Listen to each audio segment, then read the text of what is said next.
नंगे दीन है, ये नंगे वतन है। अरे तुम मेरी मुखालिफत करते हो कि असदुद्दीन ओवैसी वोट काटता है।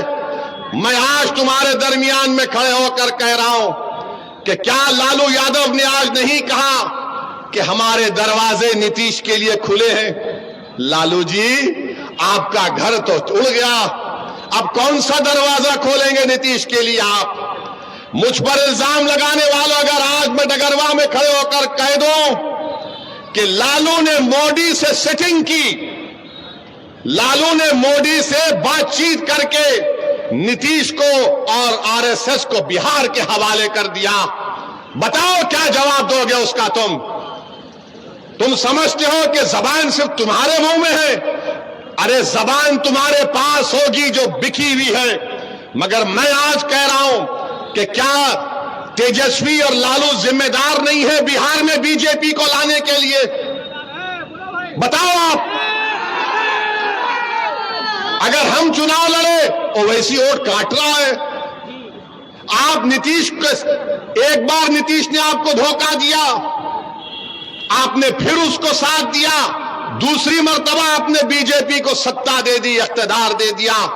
और मैं चुनाव लड़ता हूं, सीमांचल की इंसाफ की बात करता हूं, मैं मुजरिम हो जाता हूं। ये सत्ता में बैठकर मलाई खा लेते हैं, पैसे कमाते हैं, म्यूटेशन के नाम पर 20-20 हजार रुपए रिश्वत ली जाती है, मगर कोई उंगली नहीं उठाता।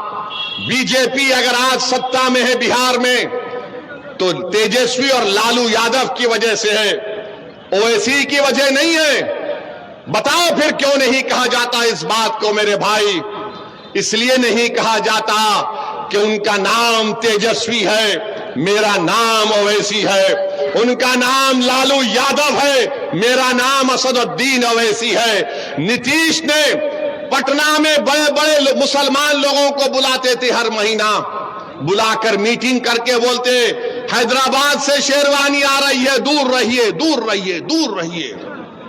अब हम पूछना चाह रहे, वो जो मुसलमान जाकर नीतीश के पास बैठकर चाय करी पफ खाते थे, अब बोलो तुम्हारी जबान क्यों बंद है?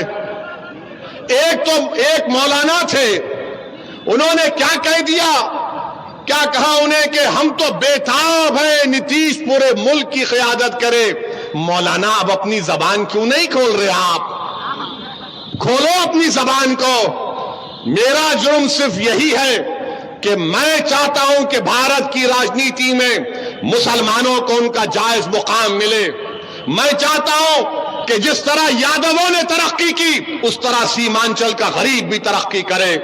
जिस तरह यादवों ने लालू और उसके परिवार को 17 साल सत्ता दी, नीतीश को 12-13 साल, यानी 32 साल बिहार के निकल गए लालू परिवार में और नीतीश में। बताओ आपको क्या मिला मेरे भाई? मैं यहां पर क्या कोई हासिल करने आया हूं? मैं तो सिर्फ इंसाफ की लड़ाई लड़ने आया हूं अख्तरुल ईमान के साथ। बताइए क्या मिल रहा है आपको? ये 4 बेईमान चले गए जिनके पास तो कौन सी मिनिस्ट्री थी? डिजास्टर मैनेजमेंट, आपदा की मिनिस्ट्री थी। कौन सा तुमने किया? अरे तुम पे अब आपदा आ गई, अब तुम खत्म हो गए इंशाअल्लाह हमेशा के लिए। यही हमारी गलती है। अब आप बताइए, 32 साल निकल गए इनके। ये बिहार सरकार ने एक सर्वे किया, अख्तर भाई ने मुझे डेटा दिया, कुल्हिया बरादरी पूरे बिहार में 12,83,780 है। कितने हैं? 12,83,780 है।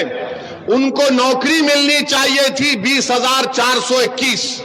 लिख लीजिए, वरना कल बोलेंगे ओवैसी झूठ बोल दिया। 20,421 नौकरी मिलना था। कितने कुलैया बरादरी को नौकरी मिली? 5,734।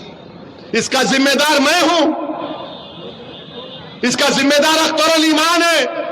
इसकी जिम्मेदारी आप पर भी आयद होती है, क्योंकि आपने लालू का साथ दिया, आपने नीतीश का साथ दिया। बताओ तुमको क्या हासिल हुआ? तुम्हारा वोट उनको इख्तिदार की कुर्सियों पर बिठा दिया। तुम्हारा वोट उनको मुख्यमंत्री बना दिया, तुम्हारा वोट उनको 1 साल नहीं 17 साल 13 साल उनको सत्ता की कुर्सियों पर बिठा दिया, मगर आपका घर, आपके घर में आज चिराग जलाने के लिए तेल नहीं है, आपकी औलाद को नौकरी नहीं है। कब तक आप इस नाइंसाफी का शिकार होंगे मेरे भाई? ये आदादो शुमार मैं आपको बता रहा हूं, ये बिहार सरकार के हैं। और मैं मजलिस के जो मुखालिफिन हैं, जो मजलिस पर गाली देते हैं, मैं उनसे कह रहा हूं कि अल्लामा इकबाल ने कहा था कि अपने मन में डूब कर पाजा सुराग जिंदगी। अगर तू मेरा नहीं बन सकता तो अपना तो बन जाओ कम से कम तुम। अरे तुम मजलिस को गाली देते हो।